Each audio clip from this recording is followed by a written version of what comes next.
Alizeh talk کے معزز سامعین کو علیزہ کامل کا سلام۔ دوستوں، امید کرتی ہوں آپ سب خیریت سے ہوں گے، جہاں رہیں خوش رہیں۔ آج کی کہانی نازیہ کے نام۔ یہ چھٹی کا دن تھا۔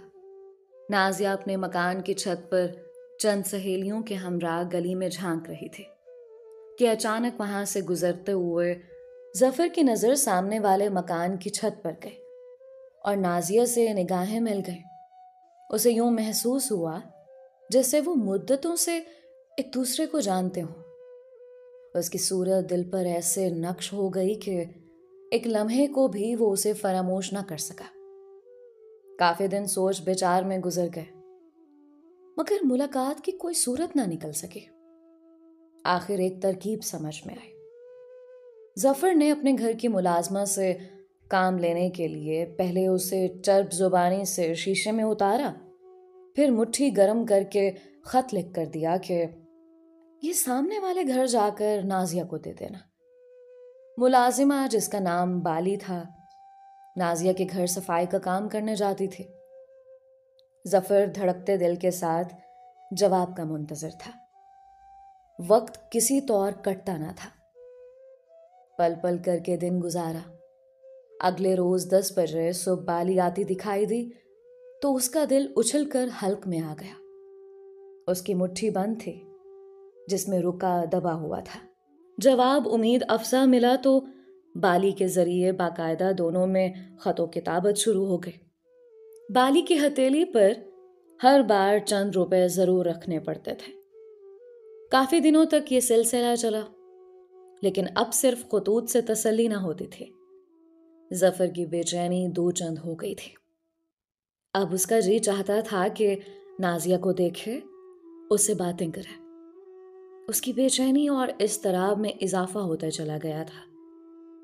مجبوری یہ تھی کہ نازیہ گھر سے اکیلی نہ نکل سکتی تھی اور اس کے گھر وہ جا نہ سکتا تھا۔ پھر ملاقات ہو تو کیسے؟ اس بار خط میں نازیہ نے لکھا تھا کہ اگر ملنا ہے تو رات 11 بجے میرے گھر آ جانا۔ آج رات ابا جان اور بھائی گھر پر نہ ہوں گے، ہماری ملاقات ہو سکتی ہے۔ مشکل یہ تھی کہ نازیہ کا گھر ایسی جگہ پر تھا جہاں کھلم کھلا نہیں جایا جا سکتا تھا۔ پاس پڑوس والے سب ظفر کو جانتے تھے۔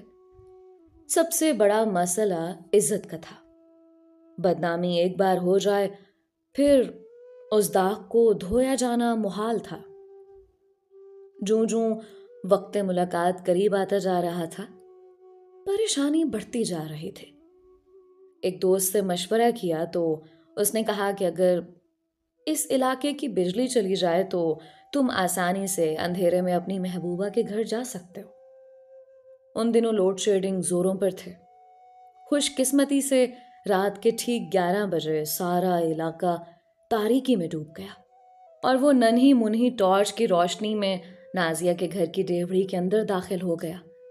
نازیہ دروازے پر ملے۔ بلا شبہ وہ انتظار میں کھڑی تھی۔ اسے اندر لے گئے۔ گھر کے مرد دوسرے گاؤں شادی میں گئے ہوئے تھے۔ نازیہ کی ماں اور سوتیلی بہن اس وقت بستر پر دراز خواب خرگوش کے مزے لے رہی تھیں، کیونکہ انہیں صبح سویرے بیدار ہونے کی عادت تھی۔ تبھی شب کو 10-11 بجے تک سو جاتی تھیں۔ یہ زندگی کی پہلی یادگار ملاقات تھی۔ نازیہ اندھیرے میں ظفر کے بہت قریب بیٹھی باتیں کر رہی تھی۔ یوں بھی دو جوان دل اگر سرگوشیوں میں گفتگو کریں تو وہ پیار بھری باتیں ہی ہوتی ہیں۔ ظفر اس وقت کسی دوسری دنیا میں کھویا ہوا تھا جو خوابوں کی دنیا سے زیادہ حیران کن تھی۔ اس وقت کے گزرنے کا ذرا سا بھی احساس نہ ہوا۔ وہ وعدے کر رہے تھے اور یوں گلے شکوے ہو رہے تھے جیسے دونوں جنم جنم سے ملتے رہے ہو۔ جانے وہ کیا کہہ رہی تھی، نہ جانے ظفر کیا سن رہا تھا۔ بس ایک مدہوشی کی سی کیفیت تھی جو محبوب کے قرب سے ہوتی ہے اور آدمی اپنا آپ تک بھول جاتا ہے۔ ظفر کو اسی قدر سنائی دیا کہ وہ قسمیں کھا رہی تھی، میں جان دے دوں گی مگر تم سے بے وفائی نہ کروں گی۔